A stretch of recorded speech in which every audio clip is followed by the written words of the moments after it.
তখন জ্যোতিদি মানে জ্যোতি এত জলে ছিল যে পুরো হোস্টেল থেকে মাতিয়ে রাখে, মানে পুরো হোস্টেল ও একমাত্র চঞ্চল। তখন পলিদি বলে ওর ব্যাচমেট ছিল, পলিদিও ভীষণ ভালো ছিল। আমাদের সবসময় এই এসছি 30 জন একসঙ্গে আমরা জলপাইগুড়ি মাতিয়ে রাখবো। তারপরে সেখান থেকে আমরা 3 বছর পরে আমি মেডিকেল কলেজে জ্যোতি এলো এনআরএসে, সেখানে দীর্ঘ 27-28 বছর কাটিয়ে জ্যোতি আমার আগে এখানে চলে এসছে।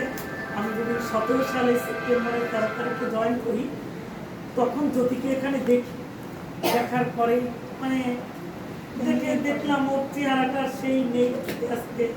তখন জানতে পেরে খারাপ লাগলো যে সেই জ্যোতি আর এই জ্যোতি।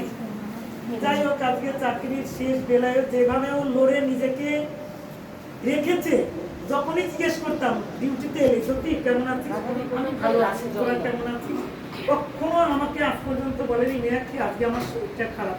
ডায়ালিসিসে একদিন দেখতে গেছি জ্যোতি, মানে এই যে ভালো লাগা, মানে আমরা হয়তো আমাদের একটু হাসি কাশি হলেই ম্যাডাম কালকে আসতে পারবো না, আমার শরীর খুব খারাপ, খারাপ 80%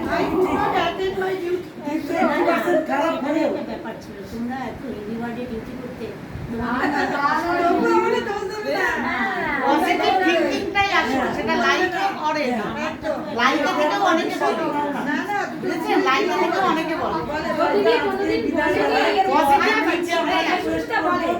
জ্যোতি যেন ওদের মাঝখানে ভালো থাকে, যখনই এখানে আসবে নিশ্চয়ই ম্যাডাম হেল্প করবেন।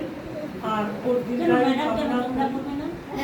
সবাই আছে, আমাদের হেড ম্যাডাম, ম্যাডামের মাধ্যমে আমরা আমি যখন ডায়ালিসিসে আসবো না, হয়তো একটু সময় দেরি হয়তো আমি তো সাইকিয়াট্রিক ওয়ার্ডে বসবো।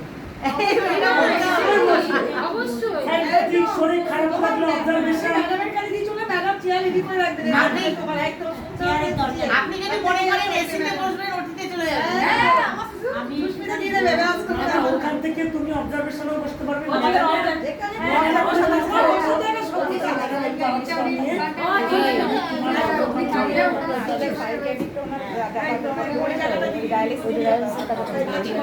নিজে